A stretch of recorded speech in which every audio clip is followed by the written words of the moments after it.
Good evening. I'm James Roth, Deputy Director of the John F. Kennedy Presidential Library and Museum. On behalf of Alan Price, Director of the Library, and Stephen Rothstein, Executive Director of the Foundation, and all of our library and foundation colleagues, thank you for coming this evening.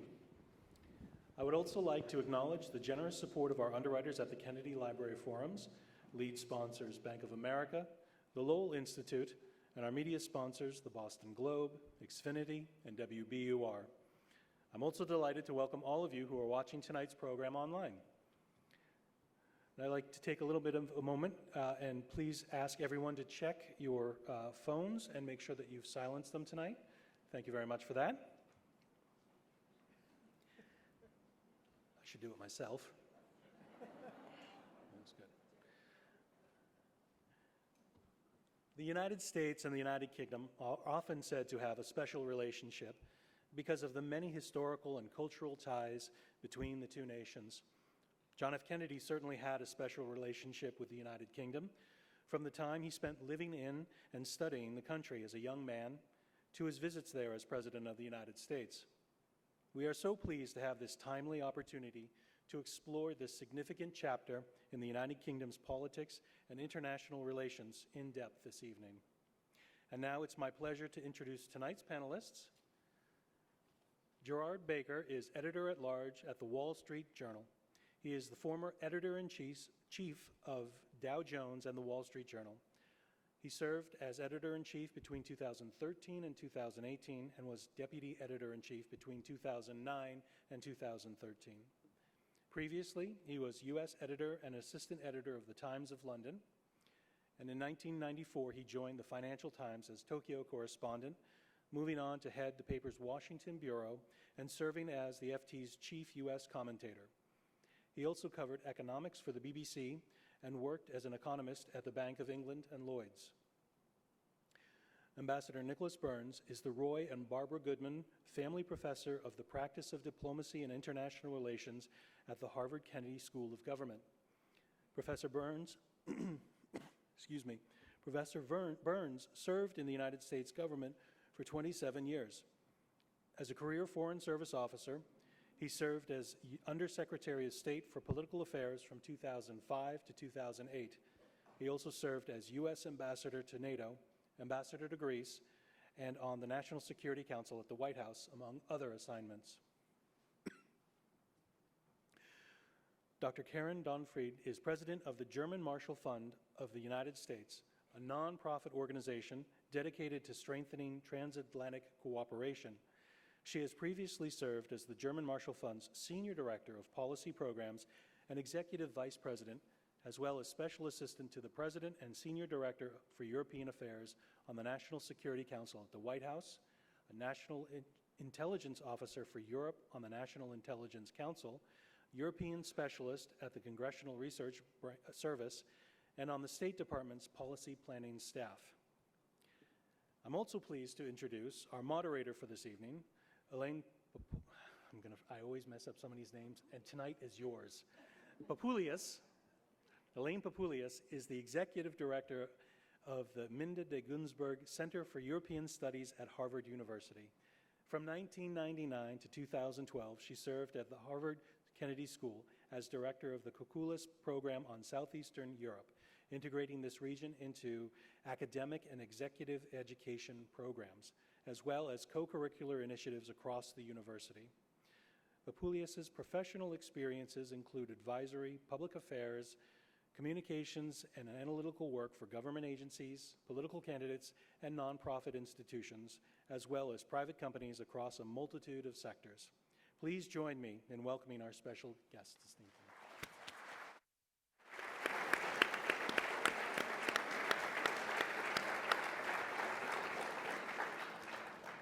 Thank you for that warm introduction. Good evening, everyone, and thank you for joining us.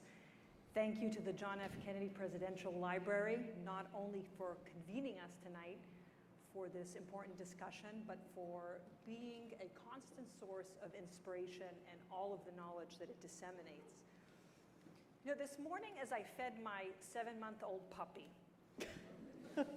I thought about what was to come later in the day, and a rather odd parallel arose in my mind. As my puppy scattered its food around the floor, a very witty British expression came to mind that not only fit that morning situation, but kind of fit my thought about Brexit. A dog's breakfast. And I hope there are enough Brits in the room that resonates with. It means a chaotic mess. Well, our job tonight will be to dispel all of that chaotic mess from your mind and really straighten out that dog's breakfast. And I think our panelists here, we're very fortunate that they have so much knowledge and really will help us understand what seems to be a minute-by-minute changing situation. In all seriousness, what we're witnessing in the UK are really momentous developments in a very short space of time, especially in these last days of tumult when Parliament is shuttered. Politicians are defecting by the hour and being sent out of their party. This has really been an unprecedented time in UK politics. So much so that my colleague at Harvard, renowned professor of history David Armitage, who also is of British descent and who has characterized this as perhaps the greatest constitutional crisis in England since the 17th century. So how did we get here? Jerry, maybe I can ask you to take us back a little bit to those days of the referendum in 2016. You know, to those of us that were watching EU developments closely, it sort of reminded us of a referendum that took place maybe almost a year before that in 2015 in Greece. The situation was quite different, but that referendum was precipitated by a very unprecedented and momentous economic crisis. To my mind, the UK did not face such extreme pressures. So bring us up to speed and please share with us your thoughts on how did we get to the referendum and how ultimately did the British people choose to leave the EU? We have about an hour and a half for that answer. Yes. Good. It's a great pleasure to be here. Thank you very much indeed for inviting me. It's a real pleasure to be in Boston and to be at this very august institution, this library, and a particular pleasure to see so many of you come out this evening and be prepared to listen to this discussion, and I hope to ask some questions. I can only imagine that Schadenfreude is a very powerful motivator for, as the only Englishman on the panel, I fully expect to receive the brunt of your contempt for what's been going on in Britain. Well, Elaine, let me try to answer that. The first thing, there are a lot I think it's important to say. While the dog's breakfast is a very, very apt description of what's been going on in Britain, and certainly to any outsider used to the spectacle and the idea that the British are these very pragmatic, non-ideological people who figure out a way to just get things done without falling apart, without challenging historical constitutional procedures or norms too seriously. I mean, this is after all a country that has had essentially at least 330 years of unbroken constitutional government and arguably 1,000 years of history without fundamental interference or fundamental disruption over its history. So it is a pretty strange spectacle to see what's going on.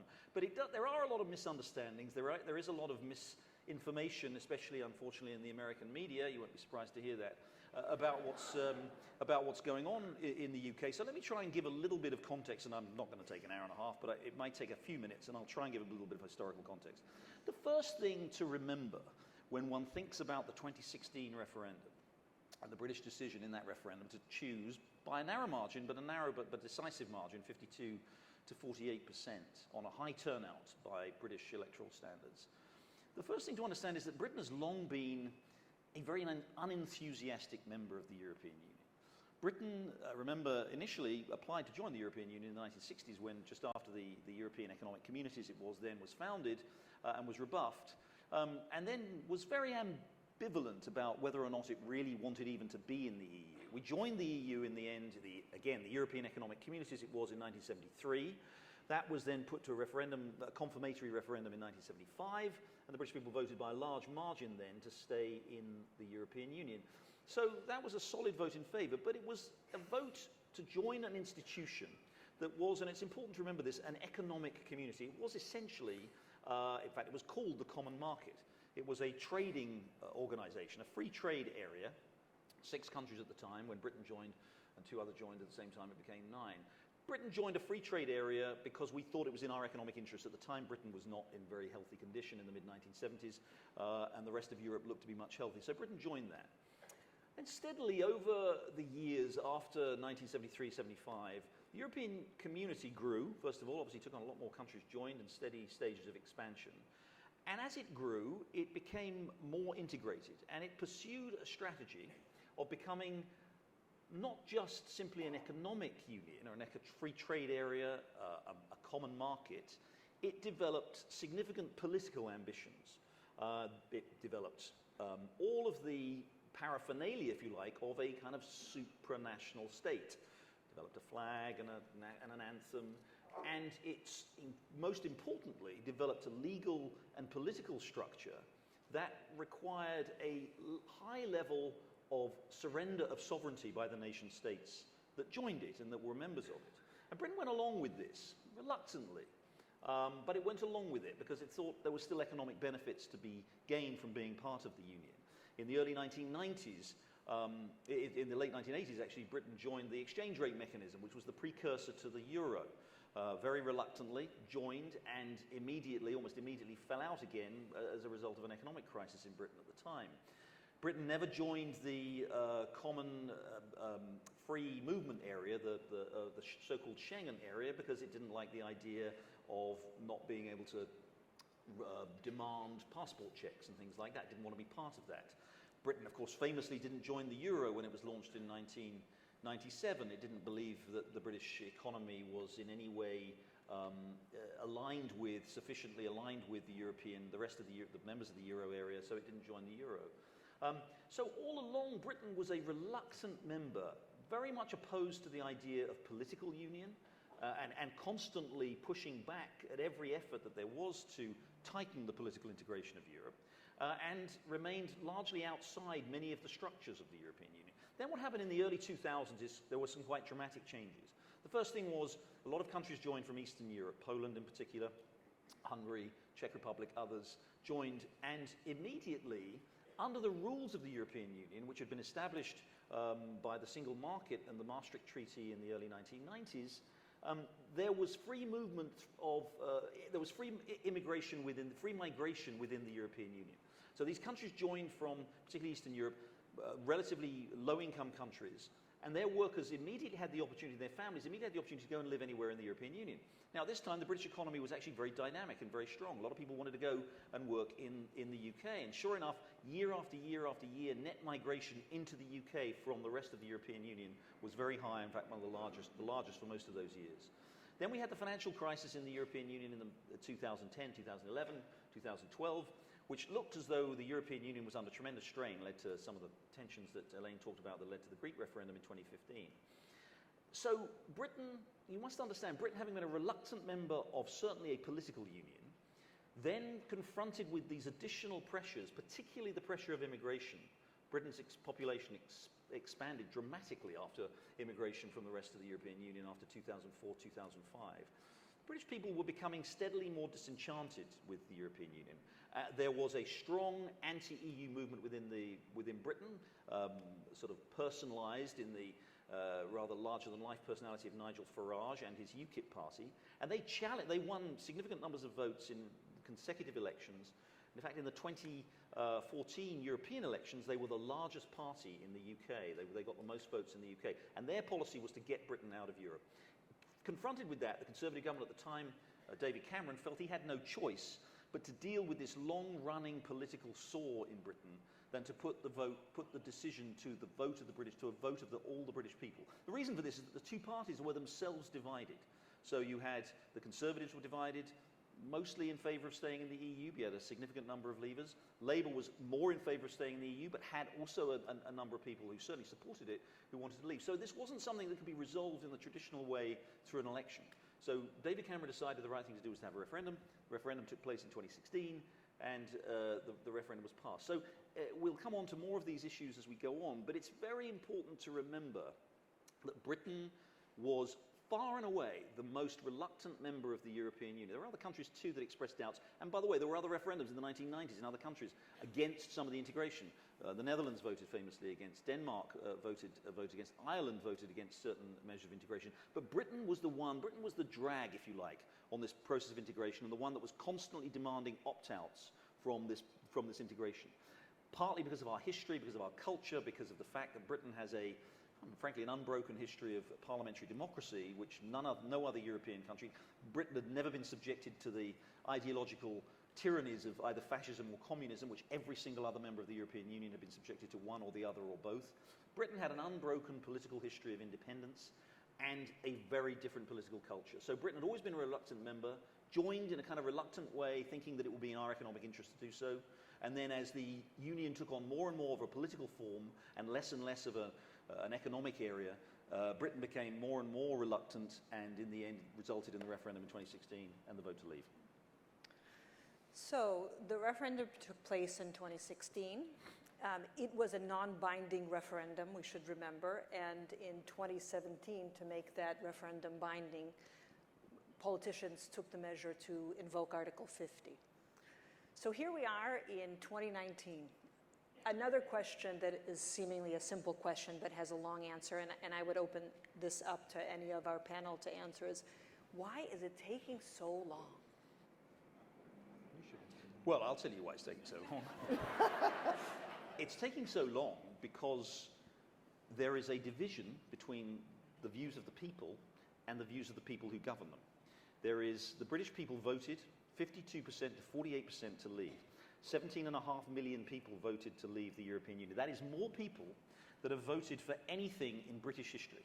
No general election has ever seen a party gain that many votes in an election in Britain. 17.5 million people voted to leave. They did that despite the fact that the government was against leaving, the opposition was against leaving, every single major political party was against leaving, with the exception of UKIP as it was then. The British establishment, if you can call it that, the civil service, the judiciary, the City of London, business, the media, the academy, was strongly against leaving. Right to this day, the Parliament, we had an election in 2017, 2/3 of members of Parliament still didn't favour leaving. They voted to remain in the European Union. And they've really spent the last 3.5 years, almost 3.5 years, essentially, while they have paid lip service to the result of the referendum. You say it's a non-binding referendum, Elaine. That is constitutionally true, but every single politician who took part in that referendum back in 2016 went to the British people and said, if you vote for this, we will implement it. We promise to implement it. This is a referendum. It's not legally binding, but we politically tell you, we solemnly promise to you, that if you vote, whichever way you vote, we will acknowledge and honour the result of the referendum. The Conservatives said that, Labour said that, the Liberal Democrats said that back in. And they also said repeatedly, and by the way, don't think there's going to be another vote. Don't think you're going to get another chance to do this. This is it. This will be one vote for a generation. You vote in, we stay in. You vote out, we're out. So it wasn't legally binding, but it had tremendous political legitimacy in a way that very few votes have in British politics. The problem is that the large majority of members of Parliament didn't want to leave, and they have sought ways to stop leaving. The government of Theresa May herself, remember, voted to stay in the European Union, campaigned to stay in the European Union. She did her best to negotiate a deal with the European Union to sort of try and get the UK out, but it was always going to be somewhat challenging for someone and for a government that was fundamentally in favour of staying in the European Union to negotiate any kind of a really effective deal that would take Britain out. So the simple answer, Elaine, as to why 3 years later is because there has been a tremendous resistance from the political establishment in Britain to implementing the results of the referendum.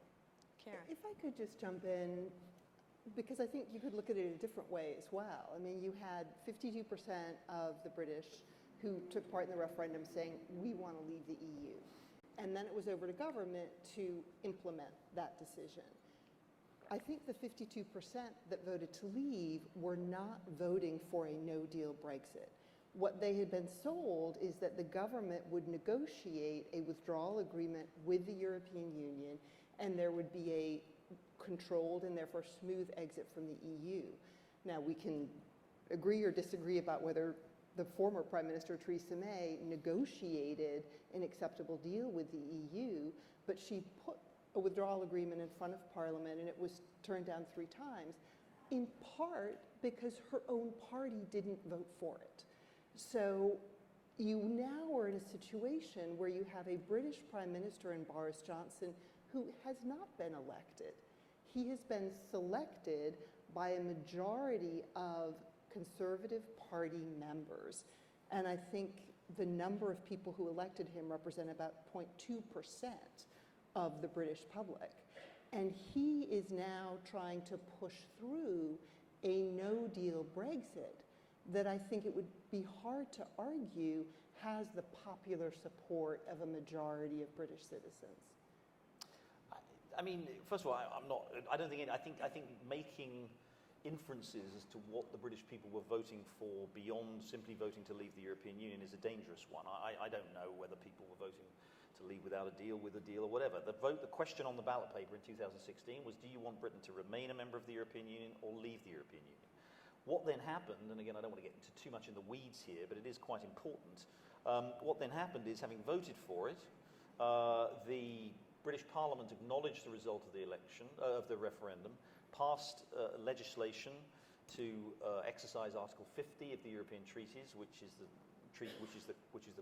clause of the treaty that allows countries to leave the European Union. That legislation that was passed in Parliament in March of 2017 explicitly said the British government will negotiate to get the best possible withdrawal agreement with the European Union under the terms of the treaty. But if we're unable to get that agreement, we will leave without an agreement, without a deal. That was in the law. That was there. It was a law that was passed by 2/3 of Parliament at the time.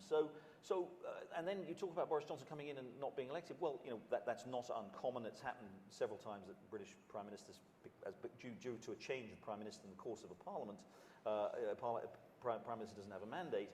What Boris Johnson has been trying to do since he became leader of the party 6 weeks ago, unsuccessfully, I think it's fair to say, I think we can all say that right now, is to try to, he wants to get a deal. Remember, 31st of October is still the deadline by which Britain is supposed to leave the European Union. He wants to get a deal with the European Union which will give the UK a decent economic arrangement, what they think will be a healthy economic arrangement with the EU, won't result in suddenly tariffs going up and suddenly regulatory barriers going up. He's trying to get that deal. He believes that in order to get that deal, he needs to have the threat of leaving without a deal, because no deal would be very bad for the UK, but also be very bad for the EU.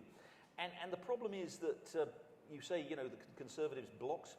It is true, the deal, Theresa May's deal that she came up with in the summer and late the fall of 2018 was a deal that in many people's eyes was just not acceptable, not just the Conservatives, a certain number of Labour MPs and others too, because of the special arrangements it made for Ireland. It essentially put the UK in a position where Northern Ireland, which as you know is still part of the United Kingdom, there would be no border between the north and the south, between the Republic of Ireland and Northern Ireland, and that would, in order to maintain that frictionless arrangement, which everybody wanted, that the whole of the UK would have to remain within the customs union of the EU, meaning Britain could not conduct its own trade policy, which is one of the main reasons for leaving the EU, without the permission of the EU, without the permission, the authorization of all 27 countries in the European Union. That was an impossible position, candidly, for any country to be in. It meant that over a significant part of its territory, the UK would be surrendering a large part of economic sovereignty to the EU, and could only get out of that arrangement by mutual agreement. In other words, with the approval of the EU. As somebody pointed out, it would actually be harder for Britain to get out of that arrangement than it is for Britain to get out of the European Union. So it's completely understandable why that was unacceptable. And by the way, negotiations go on to this moment and are happening right at this moment to try and find a better solution so that Britain can leave the EU with a better arrangement, a fair arrangement, one that protects the sovereignty of the United Kingdom while maintaining the economic advantages of, obviously, and what everybody wants to avoiding the risk of a hard border between the north and the south. Elaine, could I say a word? Absolutely. Please, please. First of all, I want to say thanks to all of you for being here. It's always an honor to be at the Kennedy Library. It's such a great institution, one of our best and greatest institutions in the city of Boston. And I think President Kennedy's legacy is so profound for us right now.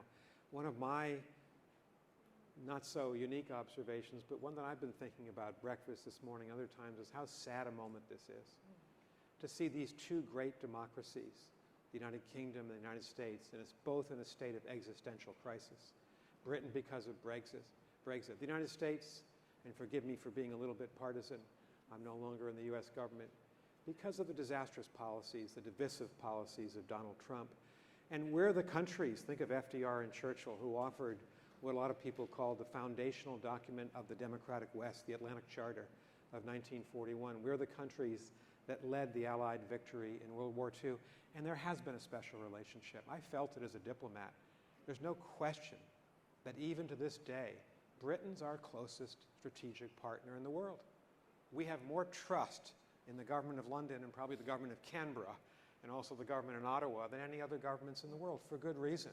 Our intelligence relationship with the United Kingdom, our defense relationship in NATO, and I was ambassador to NATO in the Bush administration and felt that closeness with Britain, is second to none. And so what's the American interest here? Jerry's given a very good, both brilliant explanation of how you came to this, your country, and perhaps even a defense of the difficulty the British government has had in struggling with this, and I don't minimize that at all. What's in our interest? Our interest is not to see the United Kingdom in existential crisis. The United Kingdom fundamentally weakened by this conflict. And if Britain does leave, and I think that's probably still the likeliest scenario, they'll leave without a deal, they'll leave with a deal, they'll leave because there's a new election and maybe Boris Johnson comes back in a different coalition, but they're likely to leave, I think, still at this point. That's not going to be good for the United States because at least for a period of time, Britain may eventually recover from leaving the European Union, but it's not exactly clear what's going to happen economically. And then over the short term, 5 or 10 years, Britain could be weaker economically and politically, focused on itself, not focus as much on its responsibilities globally. That's not in the interest of the United States. It's not in the interest of the United States to see Britain out of the EU. The European Union is one of the most important partners. Karen and I have both worked very closely with the EU as American diplomats that we have in the world. If we want to get anything done on climate change, and we should do that in the coming years, it has to be with the European Union. We are the two largest global economies. The EU, actually, all the EU countries combined, has a larger economic footprint than that of the United States. We are fundamentally trading competitors, but also trading partners. And on most issues that we really care about, human rights, the survival and growth of democracy around the world, containing Vladimir Putin, we can't get much done without the European Union. Britain is the second largest economy in the EU. It's the strongest military in the EU. In my judgment, by far the most globally oriented country in the EU because of Britain's past, because of the Commonwealth. And to see Britain come out of the EU weakens our relationship with this fundamental partner. So I think it's important that the United States has a view on this. I think if you poll the United States Senate and ask 100 senators, is it positive that Britain would leave the EU? I think there might be 3 or 4 members of the Senate who would agree with President Trump that Britain ought to leave. That's been the Trump position since the day after the EU vote in June of 2016. I think the overwhelming majority of Republican and Democratic senators say this is a mistake from an American point of view. It's going to harm Britain and therefore harm the United States. My final point would be to say this. We have a real stake in the survival and prosperity and future of the Republic of Ireland. After all, we are in the capital of Irish America, right here. And this might be the epicenter of the capital of Irish America. And as I have 2 Irish immigrant grandparents, my dad's parents came here well over 100 years ago from Ireland, it is just remarkable to see the growth in the economy, in the self-confidence, in the standard of living of the Irish people, to see that the per capita income in Ireland exceeds that of the per capita income in the United Kingdom. It makes us, as Irish Americans, feel proud. The last thing we should want is to see a Brexit deal that harms Ireland, that imposes, perhaps again, a border a real border, a customs border between the Republic of Ireland and Northern Ireland that undercuts the brilliance of the Good Friday Agreement that Senator George Mitchell has such a strong hand in the Clinton administration in bringing forward. And it's been very good to see the Taoiseach in Ireland, the head of the government in Ireland, be so firm in opposition to a reimposition of that border, a hard border. It's been great, I think, and advantageous for the United States to see the European Union in Brussels stand up for Ireland. It may be unfair to the British government and to the Conservative Party that somehow they've got to deal with Britain staying in the customs union, but there may be a way out because the Ulster Unionist Party, the Democratic Union Party of Northern Ireland, is no longer as important to the British government. Perhaps the deal would be that Northern Ireland stays in the EU customs agreement, the rest of the United Kingdom does not. That could be one way to skin the cat, but it's in the American interest that Ireland, the Republic, not be harmed.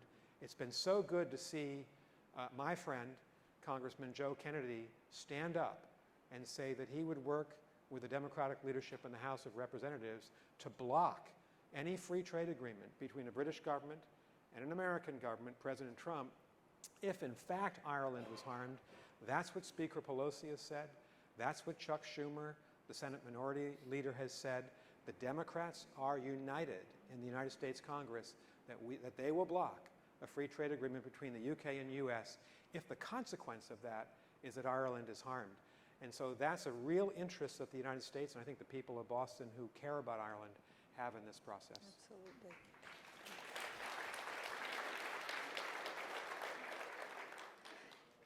Karen, I'd like to turn to you to broaden the discussion a little bit more toward the other members of the European Union. How have they reacted to the prospects of Brexit? Have individual members have different positions on Brexit? And I'd like to ask you specifically about Germany and what principles do you think have guided Germany's position on Brexit?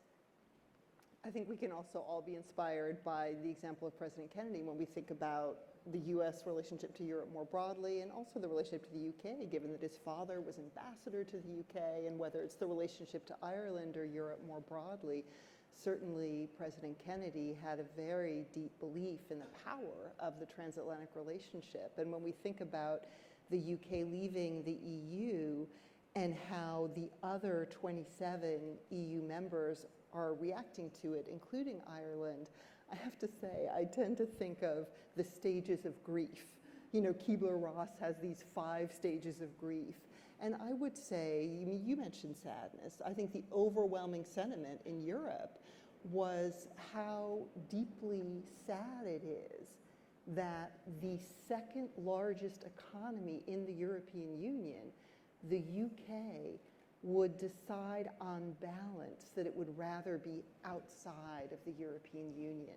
The UK is also one of the most capable foreign and security policy actors in the EU.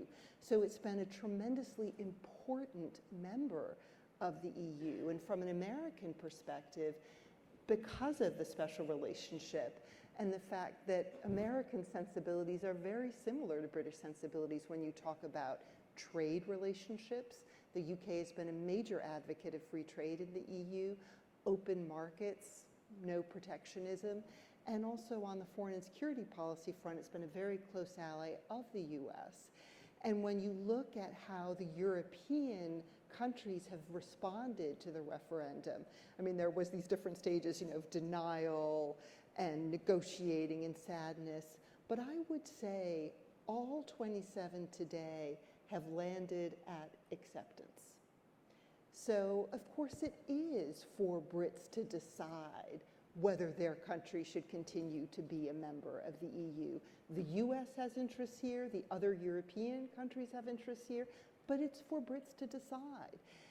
The sad bit of it is, whether they leave on October 31 with or without a deal, it is not going to end this issue. The issue of Britain's relationship to Europe will continue to vex Brits for the rest of history, I think. I mean, as Jerry pointed out, they weren't a founding member of the EU. There's always been a challenging relationship between Britain and the continent.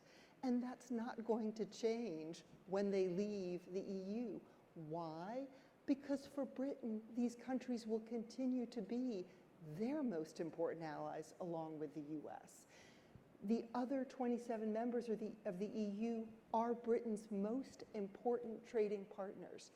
So even if Britain on October 31 leaves without a deal, guess what? They're going to have to negotiate a new relationship with the EU. So it doesn't mean this issue goes away. It means you start a new phase of Britain's relationship to the EU.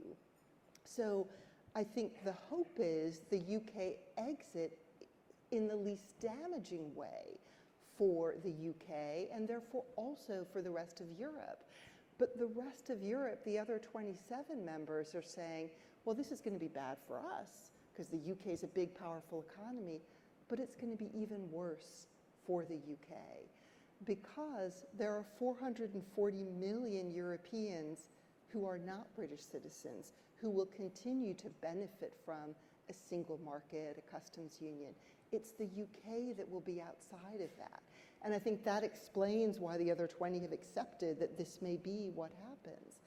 But if the UK were to ask for an extension of this deadline, October 31 is already an extension of an earlier deadline, I don't think there would be one European Union member state that would deny Prime Minister Johnson or any UK Prime Minister that extension, because they don't want to be responsible for a UK crashing out of the EU.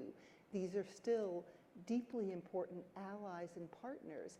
And just to remind that most members of the European Union are also members of NATO. So when we talk about security relationships, the UK will continue to be a member of NATO even once it leaves the EU.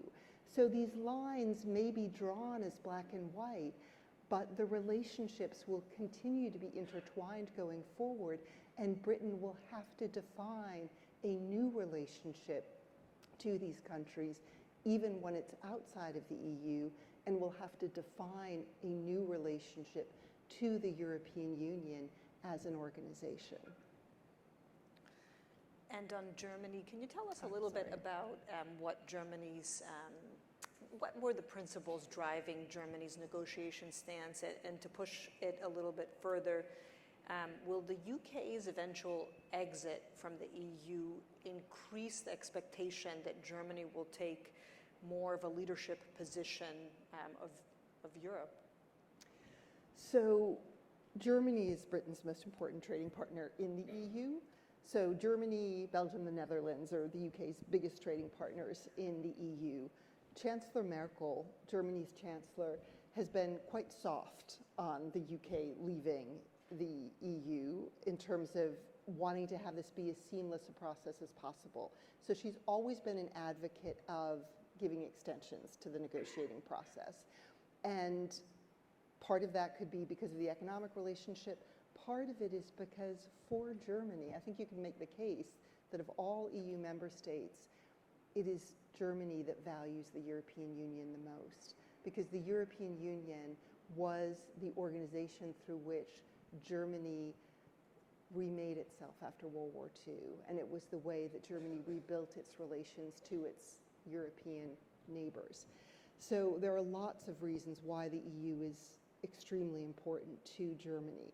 And in April, when former Prime Minister Theresa May asked for an extension of the negotiating process, Angela Merkel was ready to give her a year. There were some other member states that said, well, let's go to the end of 2019. It was France that was driving the push to limit the time of the extension. And Macron, the French president's view was, this is dragged on far too long. It is hijacking every other issue that the European Union needs to deal with, and there are a lot of other big issues the EU needs to deal with. So we just need to move on, and if the Brits want to leave, let them leave, whether it's with a deal, without a deal. But at the end of the day, Macron also didn't want to be responsible for the UK crashing out. So there was a consensus that Merkel was a very important part of about how to manage the process. Germany, a German-led EU, Germany doesn't want that. That's also why Germany doesn't want the UK to leave. Germany is much more comfortable in an EU that has 3 big member states, Germany, the UK, and France, because of German history. France would be very happy to leave the EU. And Macron, arguably today, is actually the most powerful figure in the EU. He's really seized the moment and tried to provide leadership. Merkel also is at the end of her tenure. So we know that her term of office will end in 2021. It could end earlier, depending on politics in Germany.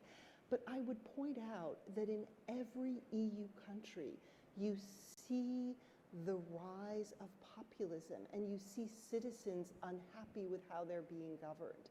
The rest of the EU has actually seen support for membership in the EU increase because of what they see as a negative example of how this process of leaving has impacted the UK.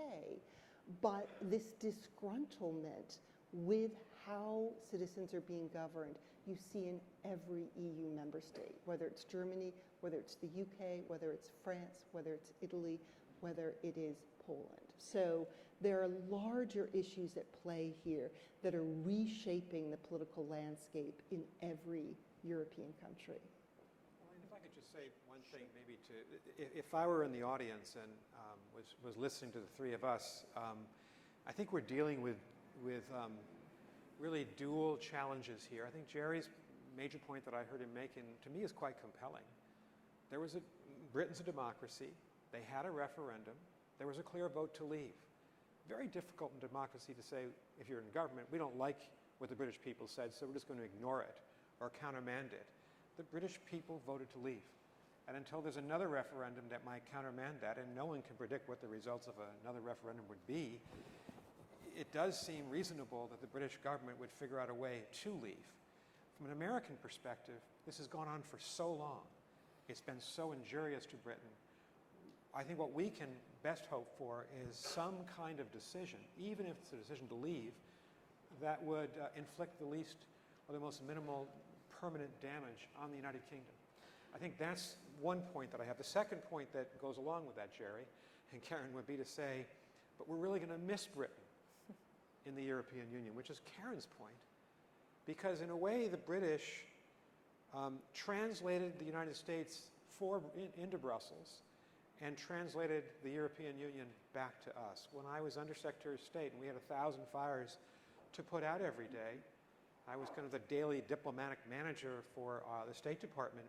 I would invariably call my British counterpart, John Soares, whom you know, who was the senior career officer in the Foreign Office. And John understood better than I did how we could affect change in the EU, get our message across to the EU, and he often was able to give us some good insights into how to deal with the EU. That British voice, very likely, will be missing. So can the United States find another country that could replace the United Kingdom? Not easily. Not easily, because Germany is weakening right now, both economically and I think under Merkel. And France, despite our alliance and despite our good feelings towards the French don't see the world the way that Britain and the United States do. So this is going to harm the United States. And that's why I think so many Americans, our leaders, with the exception of President Trump, so many people like us, are anguished by this decision. Can I just say one word about the broader European context? Because I do think that's one element of the discussion and the debate in the UK and the broader debate in Europe that really gets underplayed in America, and to some extent, unfortunately, has been underplayed in the United Kingdom too. And another factor, and another important reason why the British people voted to leave, which is that far from this kind of iconic model of prosperity and harmony and growth and rising and significant importance in the world, Europe is actually facing tremendous challenges. Karen touched on this a little bit, so did Nick. Europe faces huge economic challenges. The European Union has had chronically weak growth for 20 years. Some countries, Italy, third largest economy as it will be in the European Union, has had basically no growth at all in the 21st century. Unemployment is extraordinarily high. You go to Italy, I spent a lot of time in Italy, thankfully, it's a beautiful country. Depopulation is an extraordinary phenomenon. Demographic trends are terrible for them. Germany currently, which has had a pretty strong economy, Germany is almost certainly now in recession. The rest of Europe has had notoriously sluggish growth. We now have a financial situation in Europe where the growth has been so weak, despite tremendous monetary stimulus for the last 7 years, that you have this remarkable situation of negative interest rates throughout most of Europe. Actually, so many countries in Europe now, companies, when they borrow money from the public, they're in the situation of a negative interest rate, which means that the people who are lending them the money are actually paying them for the privilege of lending the money. They're not receiving any interest, they're paying interest to lend governments, corporations money. This is not a sign of economic health. It is a sign of profound economic weakness and really structural economic weakness that is not going away. So you have these deep-seated economic problems. On top of that, you have this enormous political problem. The European Union's approach all through, every single time there has been any resistance to the integration that I talked about, the political union, the creation of political union that the European Union's leaders want to achieve, their response every time there's been any pushback against that in the form of referendums is just to double down and to go further and to do more political integration, to do more union. And you've just seen it remarkably. A new European Commission is about to take office on November the 1st, and there's the new president of the European Commission is a German woman, former defense minister called Ursula von der Leyen. And she gave her big speech just last week or so ago, in which she laid out what her plans are for the European Union. And guess what? It's more Europe. They want closer economic union. They want banking union. She talked about a defence, about a strengthened defence, a defence capability for the European Union. The British have always been outliers on this. I accept it. As I said in my opening remarks, the British have always been most reluctant. But almost all other countries have significant numbers of people who are very unhappy with this. In the European parliamentary elections that we had in May, of the 6 largest countries in the European Union, the UK, Italy, France, Poland, Germany, and Spain, in four of those countries, anti-EU parties actually won the largest share of the vote. In the UK, in Italy, in Poland, and in France, the anti-EU party won the largest share of the vote. Now, it wasn't a majority, and in the end, the populists, as they're called, didn't get a majority or close to a majority in the European Parliament, but it shows you the level of dissatisfaction that there is in those countries with this continued headlong rush that the European Union has had towards closer union. You are seeing in Eastern Europe tremendous pushback, Eastern and Central Europe, Poland, Hungary in particular, tremendous pushback against the European Union centralizing attempts. Poland is in a tremendous dispute right now over the constitutionality of some of the changes that it's made to its judiciary. I do want to challenge this notion that the European Union is this wonderful model of prosperity, harmony, political union, economic union, and Britain is making some astonishingly extraordinary, incomprehensible act of self-harm by deciding to extricate itself from it. It's really not the picture. I'm not saying the European Union is doomed or in some way headed for the rocks, but it has tremendous internal political challenges. And I think that for all the advantages that the economic union has undoubtedly brought, the political challenges that it's stored up, the political opposition, the resentments that it's stored up are rising. And I think anybody who thinks that it's just the Brits who have just sort of somehow had enough of this is making a very grave mistake. And you will see, and especially if the new commission under Mrs. von der Leyen presses ahead, and if whoever turns out to be the new German Chancellor, it won't be the hand-picked Chancellor that Chancellor Merkel thought she was going to get. Who knows, it might actually be Chancellor Merkel for several more years. And if Emmanuel Macron in France, who has an approval rating, by the way, of 27%, according to the latest opinion polls, makes Donald Trump look like George Washington. I've never met that comparison. A risky one, I accept, especially in this here. But these are going to be. This is not a settled, stable, prosperous, dynamic European Union. It's quite the opposite. Everything that Jerry just said is true.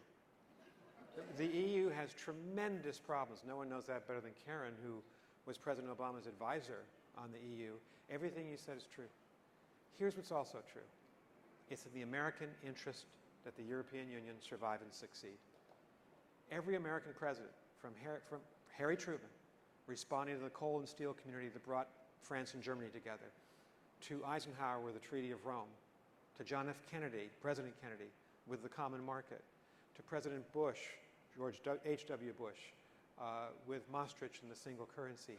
Every president, until President Trump, has thought that it's imperfect, it's beset by contradictions, it hasn't reached its truest potential. But it ended the hundreds of year rivalry between France and Germany. It ended after 1871, the Franco-Prussian War, the 16 million dead of the First World War, the 60 million dead of the Second World War. It ended these divisive hatreds between France and Germany. It's lifted 500 million Europeans to be the wealthiest place on earth, the place probably with the best standard of living in the world. And it's been a great partner of the United States, sometimes a competitor, sure, on trade issues. But when we have a tough fight around the world, particularly when it comes to the survival of democracy, what we can do to oppose authoritarian regimes, they're with us. And so it really pains me when President Trump describes the European Union as a competitor of the United States, when he sees it only in terms of automobile exports, affecting the wealth of American automobile companies, exports from Germany to the United States. That's all in his transactional state of mind. He seems to see, I think most of us who've served in government see the EU in its fuller dimension. It's a pivotal ally. And so Jerry's right, lots of problems ahead for the EU, but boy, we should be rooting for the EU to survive. My last point, I just came from Greece last night, spent 5 days there. Greece is the poorest country in the EU. It's had a troubled relationship with the EU. But Greek public opinion, in the middle of all these problems, is now supporting at a higher level the European Union because they don't want it to disappear. And we're beginning to see that all over Europe. The European people don't want to have a centralized Brussels telling them what to do every day, but they don't want Brussels to disappear either. And so I think from the American perspective, we should hope that this experiment succeeds. Americans should be rooting for the EU, but for an EU of nation states, because if the EU continues to push a federal union and try to create a single nation state, which is fundamentally its goal, I mean, some people, Ursula von der Leyen in particular, but other leaders too, make no secret of that, they are just going to store up deeper and deeper trouble, and that will lead to tension, and that will lead to much more friction, and that will not lead to the healthy, dynamic, coherent European Union that I agree the United States needs. And I agree with Jerry that the European Union is not some utopia, and there are many issues and problems, and there's a great need for reform.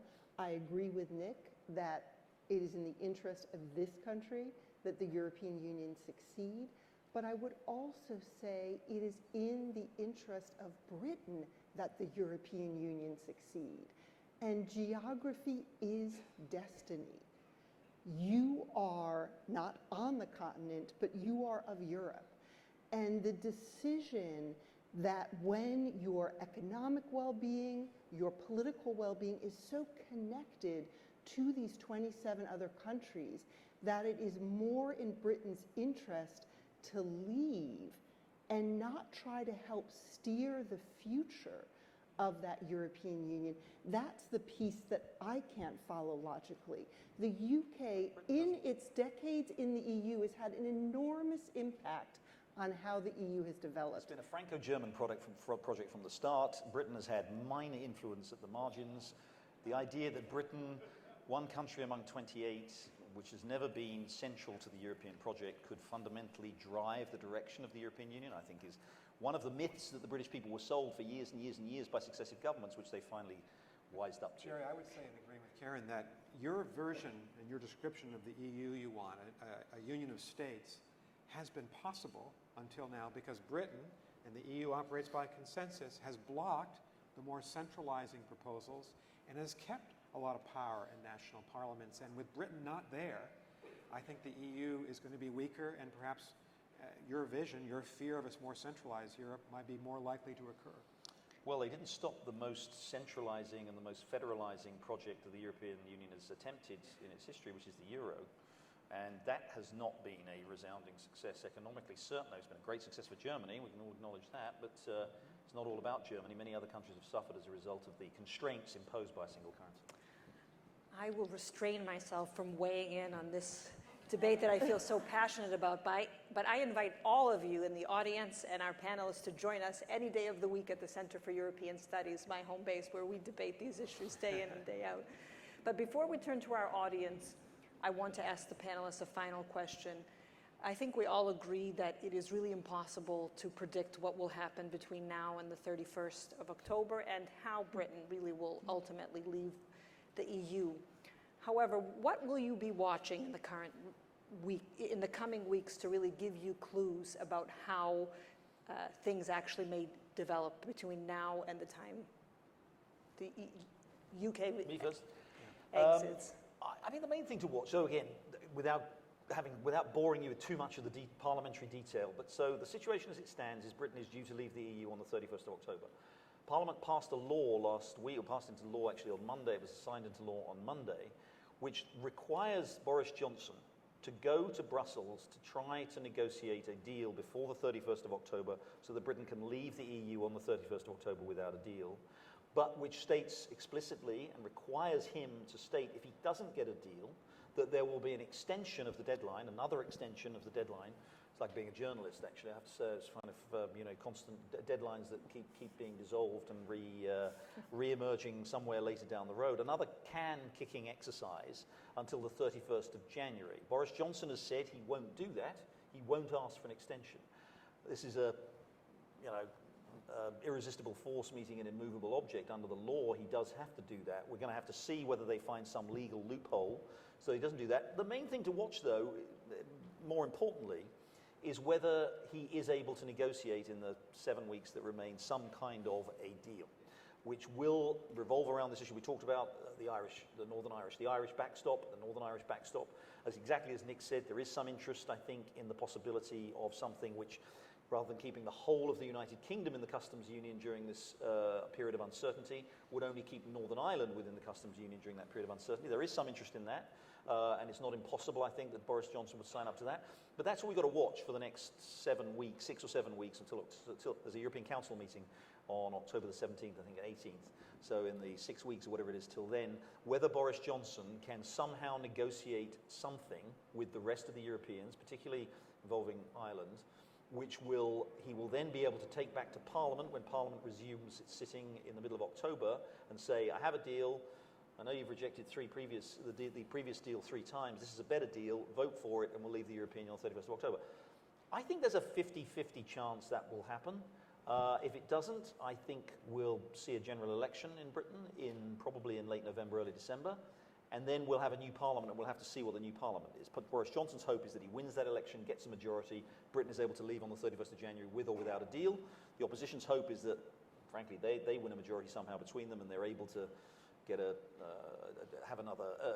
negotiate a separate deal, or legislate for a second referendum, all of those kind of things. But for the immediate future, watch whether or not Boris Johnson is able, and his government is able to negotiate some improvement, even some minor improvement on the deal that Theresa May got. Nick? I just say, and Jerry has so much more at stake than the 3 of us. I'm America. But you're a Brit. I grew up in England. You're a Brit, right? I have dual citizenship. Yeah, okay, there you go. So, there are 3 or 4 scenarios here of what could happen in the next couple of months. Prime Minister Johnson's had one of the worst starts of any prime minister in recent history. He's lost 5 major votes consecutively in the Parliament. It's been remarkable to see the Parliament block him at every turn. So it's possible that Britain could leave by October 31st with a deal. And this compromise on Ireland being the crucial impact, I think as an American I'd want to see that the Irish government was supporting it before I could support it. It is also possible that this may be leading to new elections. And this is going to be difficult for Americans who care about Britain and who care about NATO and who care about our relationship. Because if Jeremy Corbyn, the leader of the Labour Party, if Labour came in, either on its own or in a coalition, you would have a British Prime Minister who is fundamentally opposed to the European Union, but also fundamentally opposed to NATO, and who would be the most anti-American, by ideology, leader that Britain has ever had, at least since George III. And so that cannot be in the interests of the United States. He did support the IRA, though, I should say. And that's another problem. Yeah.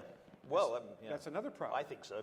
Well, you look at all the Irish American leaders. I'm thinking of Senator Ted Kennedy, and of course Hugh Carey and Daniel Patrick Moynihan, and our very own Tip O'Neill. They all opposed the IRA, and opposed those politicians that supported the IRA. So the prospect that Jeremy Corbyn, a Labour leader, could become Prime Minister is not in the American interest, but fundamentally because we believe in democracy.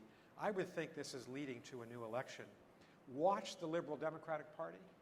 Watch perhaps their rise as a third party and the possible coalition perhaps of a conservative and Liberal Democratic government that could take Britain forward.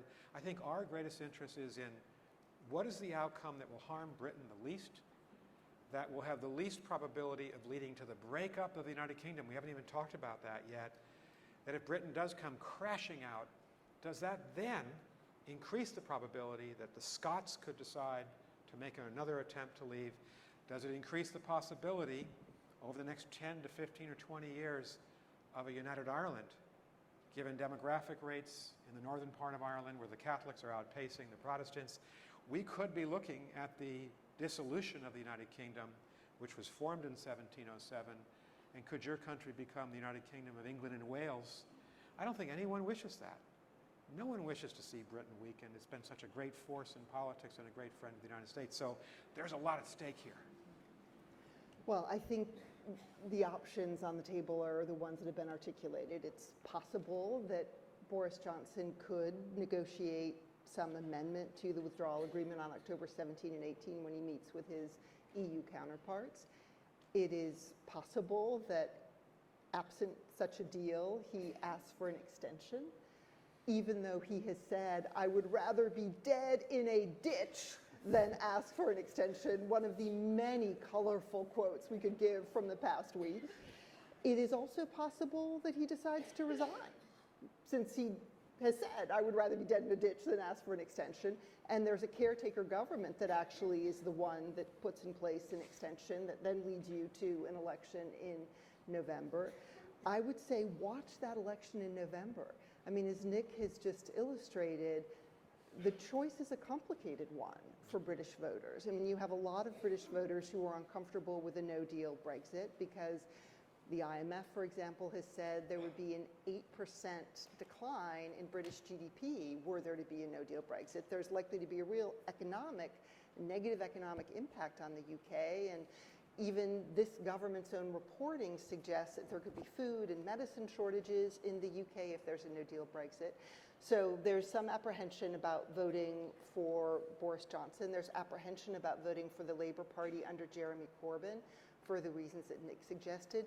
Might you see other parties like the Liberal Democrats do well in an election? I think all bets are off. We just don't know. And just one final point. Ireland has come up quite a bit, and Northern Ireland has come up quite a bit. And there are many negative things we can say about the EU or understand why Brits would be frustrated with the EU. But I do think, just to take one example, that the reason we have peace in Northern Ireland today is in part because the UK and the Republic of Ireland are members of the European Union. And that shared membership allowed those countries to take an age-old dispute and resolve it in a different way. So yes, there's much we can malign about the EU, but let's not forget the history that all of these countries have traveled. And let's not turn our backs on really powerful, good benefits that European integration has brought to Europe. It's easy to criticize and see the bad, but sometimes we can miss what have been positive developments that wouldn't have been possible either without the British role in those European developments, without US support for it. And I would just hope that we keep the holistic view of what the European Union means in our minds. Thank you, Karen. So we'd really like to hear from the audience now. As you can see, there are 2 microphones set up right here at the front of the room. If you could step to the microphone and introduce yourself. And I know this audience will do a much better job than our audiences at Harvard, who rarely put a question mark at the end of their question. So I think you were first. Hello, I'm Ray, and I wanted to thank you for educating us about Brexit and about the EU as well. I'm curious, again, from an American perspective, should we hope for a deal? We keep talking about a deal.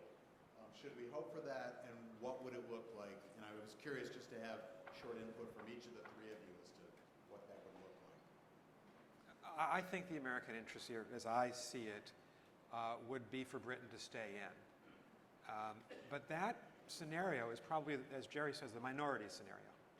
And so if it's inevitable or highly probable that Britain is going to leave, leaving with an agreement with the EU might do the least damage to Britain, to its economy in the short term. Karen has pointed out Britain's going to have to retain a relationship in that scenario with the EU. We'll still have Britain in NATO. If Britain has to leave, that's what I'd favor, because I want to see the United Kingdom strong, not weakened. And I fear, but maybe I'm wrong about this, but I fear that Britain leaving without a deal has unforeseeable consequences, particularly in its economy, and wouldn't want to see Britain have to go through that. I think it would be preferable, probably, for the US if Britain secured a deal. I think it would. I think the risks of no deal have been massively overstated, and Britain has made a lot of preparations, as has Ireland now and the rest of the European Union for no deal. I don't think the disruption will be quite as bad. I don't think we're going to face starving. You're not going to see images of starving British people on the streets as a result of no deal. It won't be good. No one's going to pretend. No one should pretend that it will be good. It will not be good, but it will not be disastrous. So a deal will be better. But let me put one sort of slightly cynical, theoretical proposition to you. If Britain does leave without a deal, I think it will absolutely increase the pressure in the UK to do other trade deals. Boris Johnson has made this very clear that he wants trade deals as quickly as possible with other countries as soon as the UK leaves the EU. If Britain leaves without a deal, it will be economically, there will be some economic damage. Britain will look very quickly for a deal, and President Trump has said that he would be open to one, notwithstanding what the Congress, what Nick said about what Congress has done, or said, what Democratic members of Congress have said. And it could work out quite well for the US. The US could get a very good deal with the UK on a trade deal, which is, after all, the UK is a very significant trading partner for the US. Currently, the US has a small surplus with the UK. That could presumably be expanded quite dramatically if there were a deal. So I'm not advocating it, and I don't think it's likely to happen. But you could take a slightly cynical view and say, well, the more Britain, the cleaner the break with the EU, and the clearer the opportunity that Britain has to do trade deals, that could work out quite well for the US. Karen, would you like to answer? I mean, I agree with that. I just think it's exactly right to keep in mind what Jerry said, that unless there's a clean break, the UK cannot make trade deals with other countries because there's a transition period. So remember, this no deal is about leaving without a withdrawal agreement, the terms of departure. When Britain does that, it still has to negotiate its new relationship to the EU. And in that transition period, it's not free to negotiate other free trade agreements. So this is why it's quite a complicated process. So I just want to make sure everyone's following Jerry's point that if you had a no-deal Brexit, it would mean the next day the UK could start negotiating with a Trump administration on a free trade agreement. But I certainly think it's preferable for the US if the UK leaves with a deal. I think it's better all around. I think it's better for the UK and better for Europe. But we just don't know if that's going to be possible. I see many people lining up here, so I'd like to ask that each questioner address their question to one member of the panel.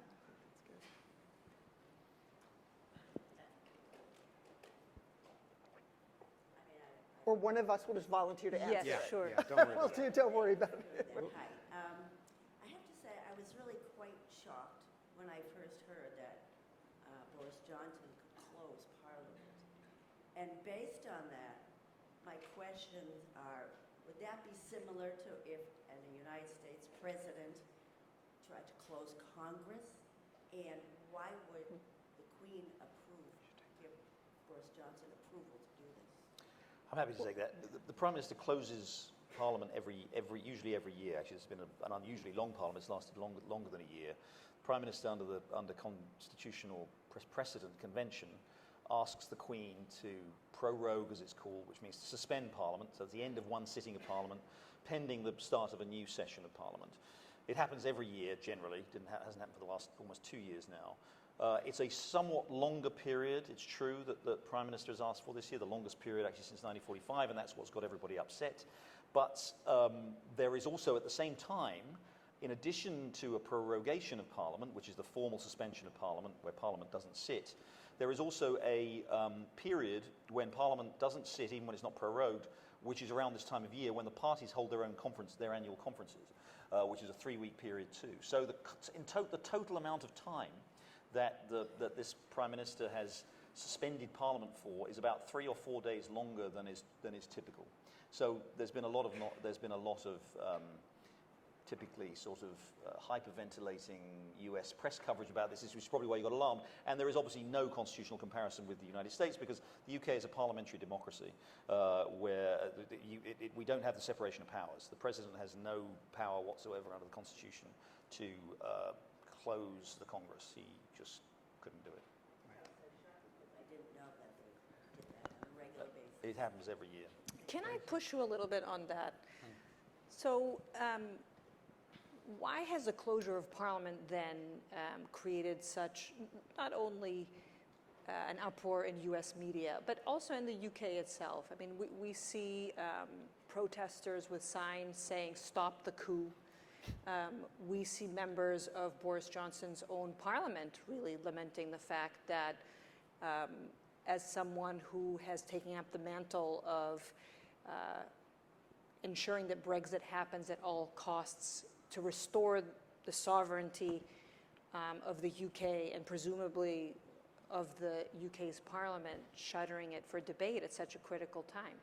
So part of the answer is I think the debate, the temperature in the UK has become so febrile that every single thing that happens on one side or the other is interpreted as the most drastic, desperate, devastating thing that's ever happened in British history, whether it's the prorogation of Parliament, whether it is the idea of leaving with the European Union itself without a deal, whether it is some of the sort of minor constitutional provisions that have been envisaged.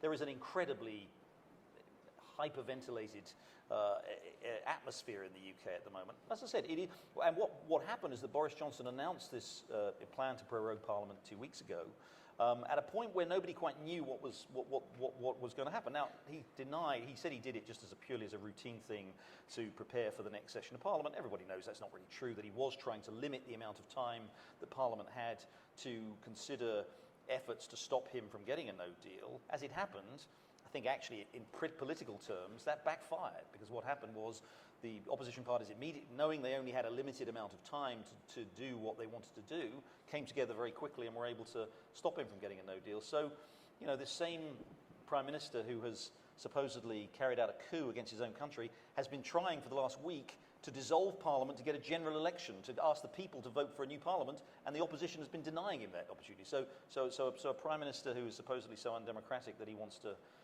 can't work with Parliament is being stopped from actually getting the people to vote in a new one. Let's go here. Something I've been confused about, and maybe you could just clarify for me. Making good decisions in a democracy involves good information. And Sorry, involves for what some, word? Good Good information. Good Involves information. Good information. And for some reason, I had the impression that during the Brexit campaign before the referendum, there was indications of some bad information and perhaps interference, and maybe I'm wrong. But I guess I would like clarification on that. And also, if there is a new election, how confident can we be that there will not be more bad information and possible interference? Are you confident that that might happen? Well, let me just say, I'll let the others answer. If we decided to ignore the results of elections because we thought that people were given bad information during the election, I don't think any single election that I've ever witnessed in my life would ever be allowed to stand.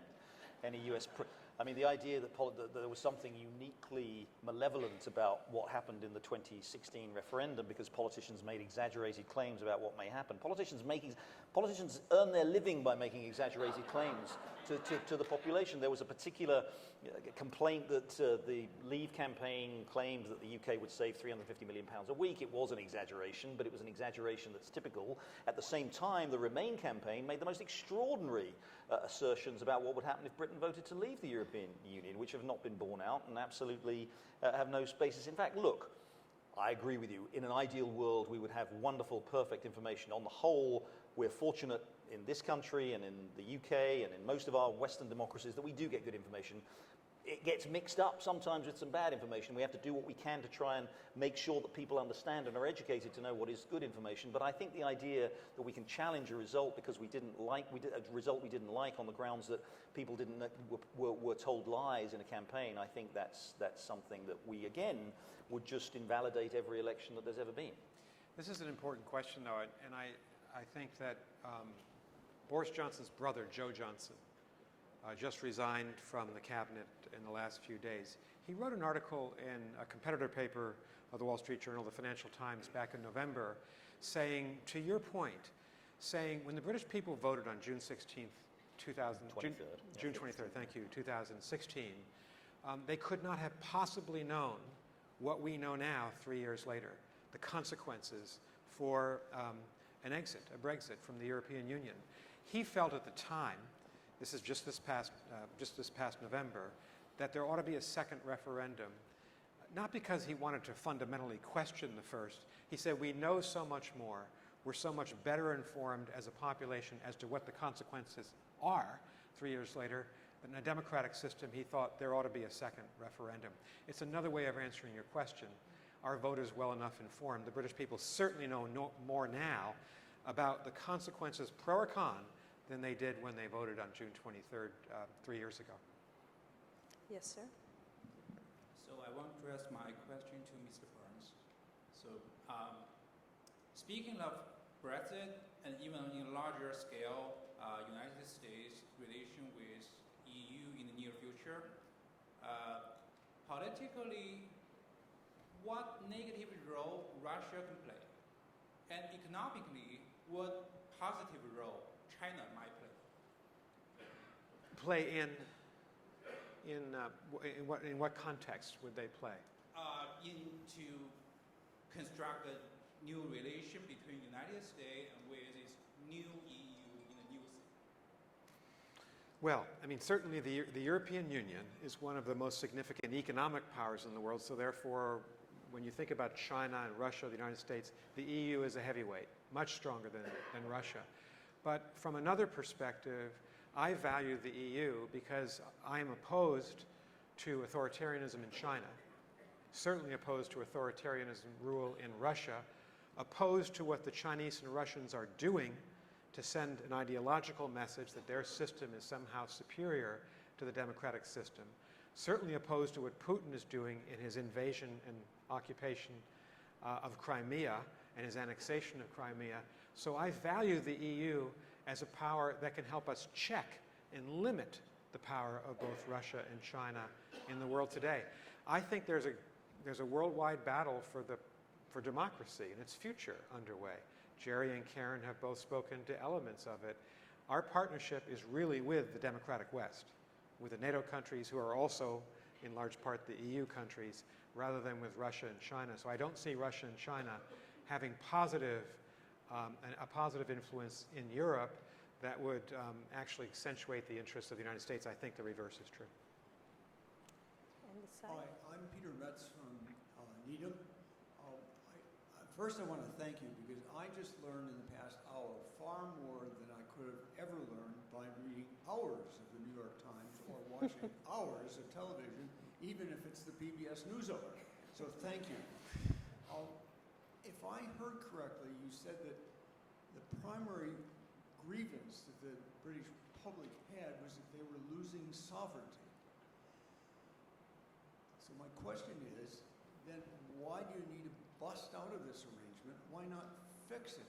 Why not fix, in fact, the sovereignty part instead of disrupting all of the economic parts and the trading parts and all that sort of stuff? Because Britain is one country among 28, and under the terms of the various treaties that have created the European Union, there is a system of voting. There are some votes are conducted by what's called qualified majority voting. But essentially, you need a majority of people. You need to get a majority of people on your side. Britain has come close on occasions and has actually succeeded on occasions. But in terms of facing down the overall project of ever closer union, which is the union's raison d'être, if you like, Britain has not been able to do that because it hasn't. Partly because Britain has such a different political culture and has always had a different political approach and certainly a different attitude and a different view of the functionality and of the purpose of the European Union. So Britain's always, in that respect, been in a minority, and it comes to a point, I think, in the end where you have to say, can we continue in this organisation whose aims we actually are fundamentally at variance with, or would it be better, despite all the costs and all the concerns that my colleagues have very ably laid out, would it be better actually just to get out? And the British people decided it would be better to get out. If I could just make one small comment, because we've talked a lot about sovereignty, and the Brexit campaign was very successful with their slogan of taking back control. But I think most EU member states would argue that they haven't surrendered sovereignty to Brussels, that what the EU is about is pooling sovereignty. And what they mean by that is that you as a sovereign nation would say, for example, I, as the UK or Germany or Luxembourg, am going to be more powerful negotiating a free trade agreement with, for example, the United States as one of 28 than as the UK and the US.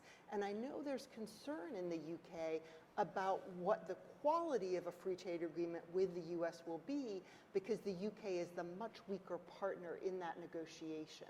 So the other 27 member states feel, on balance, they are gaining power by negotiating as one of 27 or 28 EU members. So these concepts of sovereignty, I mean, I don't want to debate them here, but I think it's important to not just look at this through the prism of surrendering sovereignty, but that actually you could be more powerful as one of many than on your own. As we seem to be getting close to the end of our time, why don't we take 2 questions from this side before we take the final one from this side? My name is Katie Schuler, and I'm from Wellesley, and I'd like Jerry to answer this question. I've heard a lot about sovereignty and all these different things, and I've talked to some Harvard economists about why the British should or should not leave EU. So I'd like to hear your opinion of why the British voted to leave. As I said at the beginning, it is about sovereignty. Let me put it like this, and I always do this with my American friends who say to me, why on earth did Britain leave the EU? It's a great organisation. Why would you possibly think of doing that? You know, it's achieved such great things, and I don't deny that it has achieved many good things. I'm not one of those people who thinks it's been a disaster. And I always say to them, well, think about this. Think about the situation in North America. The United States helped to create, in the early 1990s, NAFTA, the North American Free Trade Agreement, about to become USMCA, I think. But it was created a free trade area where tariffs would be removed on large numbers of goods, and the economies of North America, Canada and Mexico and the United States would all benefit. And sure enough, it did. It was absolutely right. That's what Britain joined in 1973, a free trade area. But then imagine you Americans, imagine if instead of it being a free trade area, it became the North American Union. And under the rules of the North American Union, the first thing is there would be no borders between Canada and the United States, no effective borders. You'd have freedom of movement. So anybody who wanted to, from Mexico or from Canada, could come and live in the United States, could send their children to public schools in the United States, could use public health facilities insofar as they exist, could get jobs in the United States, could get public benefits in the United States, could live wherever they want, as many as they wanted, no limits, no immigration controls whatsoever, because that's the law. Imagine if you had that. And imagine if on top of that, the Supreme Court in Washington was no longer the Supreme Court of the United States, but instead you had a North American Supreme Court, which sat maybe in Ottawa, let's say, and the Supreme Court of the United States and the Congress of the United States was subject to the authority of the North American Supreme Court. Imagine how you would think about that. Would you like that? That's the situation that Europe has. That's literally the situation Europe has. No borders, no rights to control immigration whatsoever. Anybody who wants to, anywhere in the European Union, can come and live in the UK, get public benefits, go to send their children to public schools, live, work, have every right that a UK citizen has, except for the right to vote. Even then, in some circumstances, they're allowed to vote. And the UK Supreme Court, as it is now, the UK legal system and the Parliament is answerable ultimately and has been repeatedly been overruled by the European Court of Justice. That is no longer, in other words, it is no longer the British sovereign legal system. It's no longer, British law is no longer sovereign within Britain. European law is sovereign within Britain.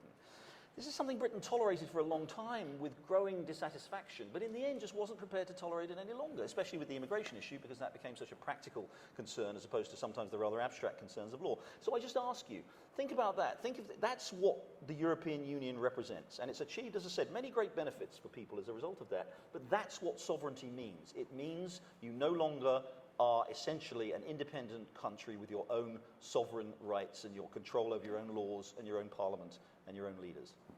And it's that system that has brought peace to Europe. It's NATO that's brought peace to Europe, Nick. I think you know that very well. That has brought peace to Europe, along with NATO, because the if two it hadn't been institutions... NATO, the Soviet Union would have invaded Western Europe, and I we'd was all be ambassador speaking to NATO. Russian. I know something about it. So it's that system. Let me just complete the thought. There's no democracy. It's that system that's brought peace to France and Germany into Europe. Really. It's that system that's lifted 1,000 boats, that has made Europe more stable and peaceful and united. It's different for Britain, because Britain was never fully in. It wasn't in at the beginning. And so I understand the tension inside Britain. But I wouldn't just, with a broad swath, paint this as some kind of failure. Because if you're from Luxembourg or Belgium or Greece or Germany or France or the Netherlands or Denmark, Italy, it's an unqualified better life. It's a safer place. It's more socially just. It's wealthier. It's more peaceful than Europe was before the coal and steel community of 1948.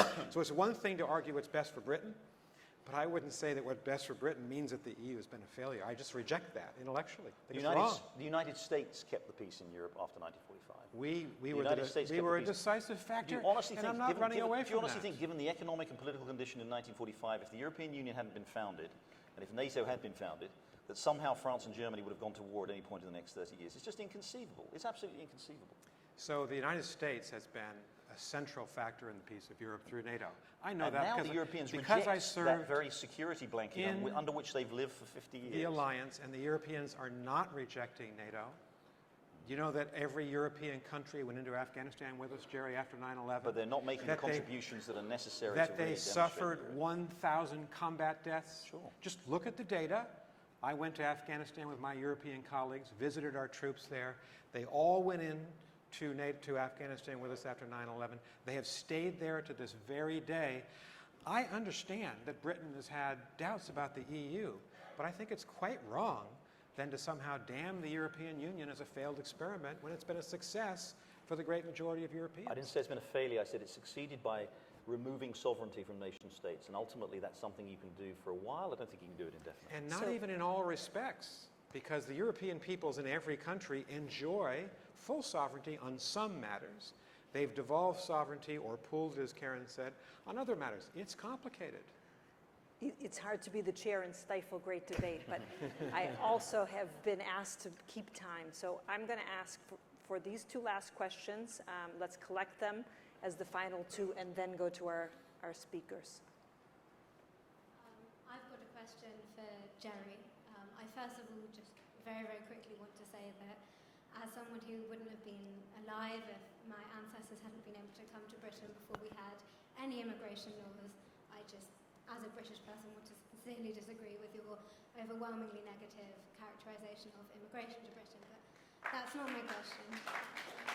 I'm totally in favour of immigration. I'm an immigrant myself to this country. I think countries should be able to determine, however, and I don't know what your ancestors were, but I suspect that the government was able to determine whether or not your ancestors were able to come to Britain. I think that's a perfectly normal...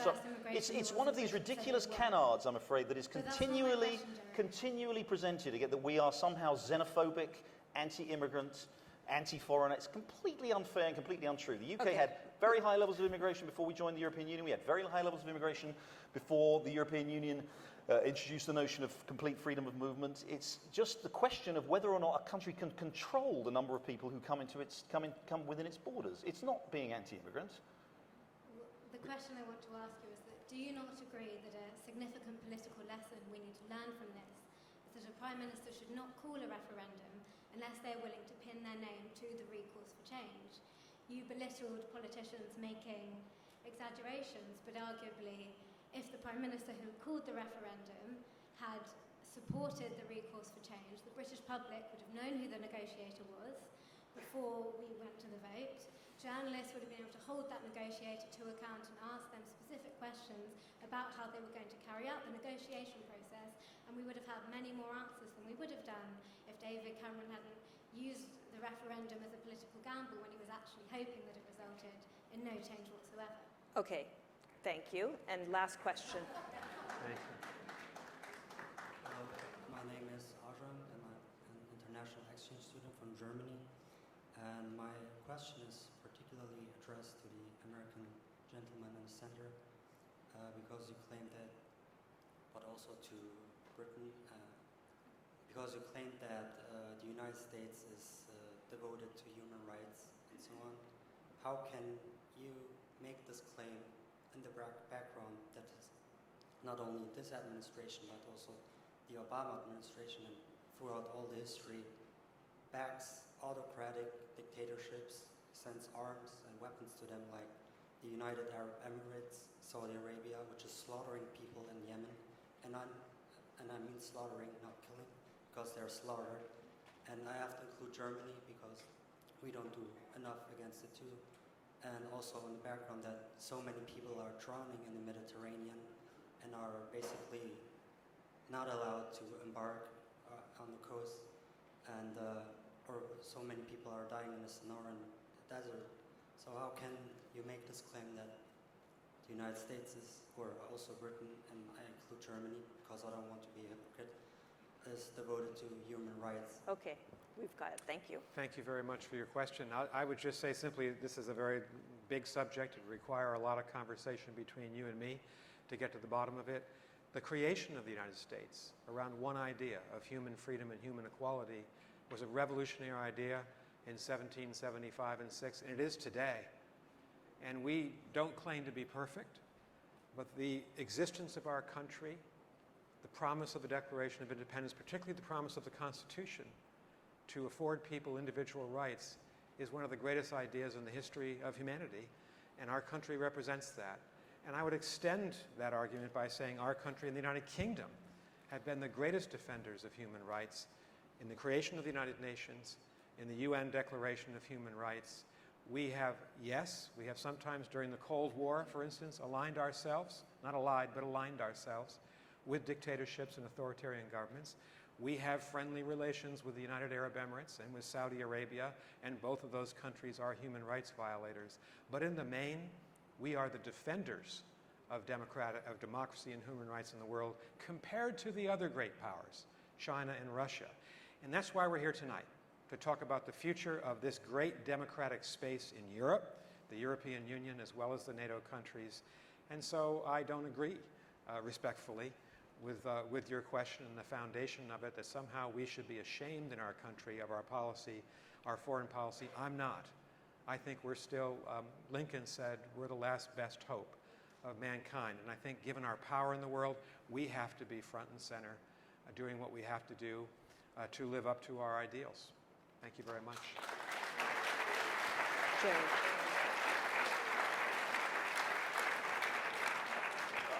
On that, I do agree with Nick. Just very quickly on the issue of negotiation, David Cameron did try to negotiate the whole process again, without boring you with too much of the detail.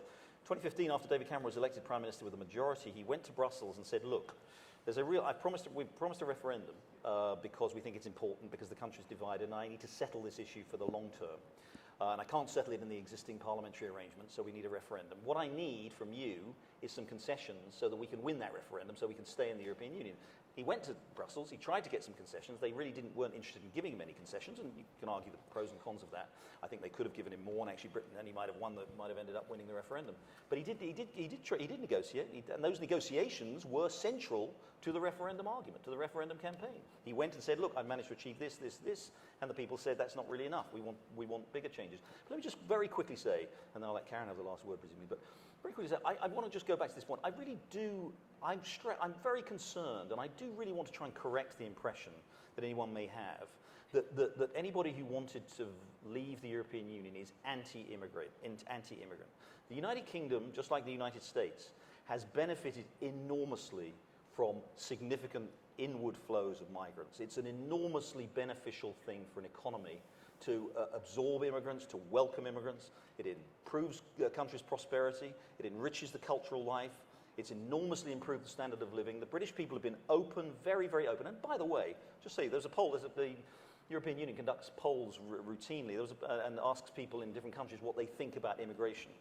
Over the summer, they conducted a poll of all 28 countries in the European Union, including the UK, and asked people for whether they have a positive or negative view of immigrants. Guess which country had the most positive view of immigrants in the whole of the European Union? The United Kingdom. The United Kingdom is open to immigrants. We appreciate it. The only question is whether a country should be allowed to decide who comes into its country, or whether you have open borders and say anybody can come in, anybody from the 500 million people who live in the European Union. I don't think that is practical, I don't think it's wise, and I don't think it's sensible. But to caricature that as some kind of xenophobia, and to say that it's anti-immigrant and that it's anti-foreigner, is one of the reasons, frankly, that the Remain campaign lost the referendum, because people could see through that. They knew it wasn't true. They know that Britain is very pro-immigration. Millions, tens of millions, something like 10 million immigrants, 10 million live in the UK. Half the population of London was actually, over 40% of the population was not born in the UK. It's a very open country. It's very open to immigration. People who voted for Leave are very open to immigration. They just want to be able to control and determine the levels of immigration and what the rules are that allow people to come into the country. Karen. So I will give a closing word about Brexit, which is to say, of course, it is for Brits to decide what they want their relationship with the European Union to be. I am struck by how that issue of the UK's relationship to the European Union today seems to be the defining issue of British politics. A year before the Brexit referendum, I think it was in the teens, the number of Brits that said this is the most important issue facing us. A year after, 42% of Brits said this is the key issue. I don't know what the numbers are today. But whatever happens on October 31 or January 31, it is not going to resolve this issue because it has so polarized Britain. And I think all of us can share a hope that Britain comes to terms with this, because it is patently in the interest of this country, the United States, that we have a strong UK for all of the reasons we've discussed. Whether in or out, the UK will remain a very important partner for this country. So I'm just going to leave with a hope that whatever happens in the ensuing months, it can lead to a bridging within British society of a better understanding of a path forward, that there will be a relationship with the rest of Europe that is constructive, and that the US hopefully can play a pragmatic and helpful role as all this plays out. But thank you to the Kennedy Library, and thank you to all of you for coming.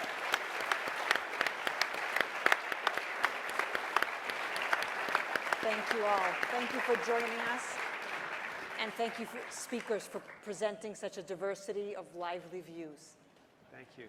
Thanks, Elaine. Hey. Welcome. Thank you very much. Nice to meet you. Thank you. Good to see you. So wonderful. This is fun. Yeah, same barricades with you. I'll just say, I know. London will be far and away the most important financial centre.